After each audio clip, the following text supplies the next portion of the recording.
সকল প্রতীক্ষার অবসান ঘটিয়ে নরেন্দ্র মোদী স্টেডিয়ামে ইন্ডিয়ার নরেন্দ্র মোদী স্টেডিয়ামে সকল জল্পনা কল্পনার অবসান ঘটিয়ে আজ সেই প্রতীক্ষার ফাইনাল, যে ফাইনালে অলিখিত চ্যাম্পিয়ন হিসেবে ধরা হচ্ছে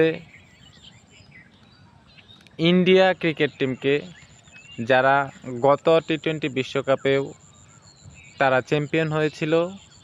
ধারাবাহিক চ্যাম্পিয়নের ধারাবাহিকতা কি ধরে রাখতে পারবে ইন্ডিয়া ক্রিকেট টিম, নাকি 140 কোটি দর্শককে কাঁদিয়ে মাত্র 50 লাখের জনসংখ্যার একটি দেশ নিউজিল্যান্ড, তারা কি জয়ের শেষ হাসিটা হাসবে?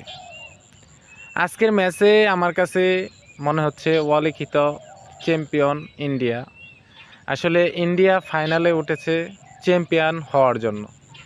ইন্ডিয়া যে একটা স্কিলফুল কোয়ালিটিপূর্ণ দল, সেটা এই টুর্নামেন্টের প্রত্যেকটা খেলা দেখলেই বোঝা যায়। একটি খেলা বাদে সাউথ আফ্রিকার বিপক্ষে প্রত্যেকটা খেলায় কিন্তু কোয়ালিটি সম্পন্ন, প্রত্যেকটা ব্যাটার, প্রত্যেকটা বলার।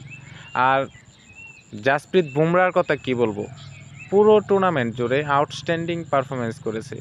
যত বাঘা বাঘা ব্যাটার আছে, কেউ কিন্তু সেরকমভাবে জ্বলে উঠতে পারে নাই জাসপ্রীত বুমরার ওভারে। আর যে অস্ত্র নিয়ে মাঠে নামবে ইন্ডিয়া ক্রিকেটাররা, ব্যাটার বলার প্রত্যেকটা এক একটা পারমাণবিক অস্ত্রের চাইতেও বেশি মনে হয়। তারপরেও ক্রিকেট হচ্ছে অনিশ্চয়তার খেলা। আসলে জয়ের শেষ হাসিটা কে হাসবে?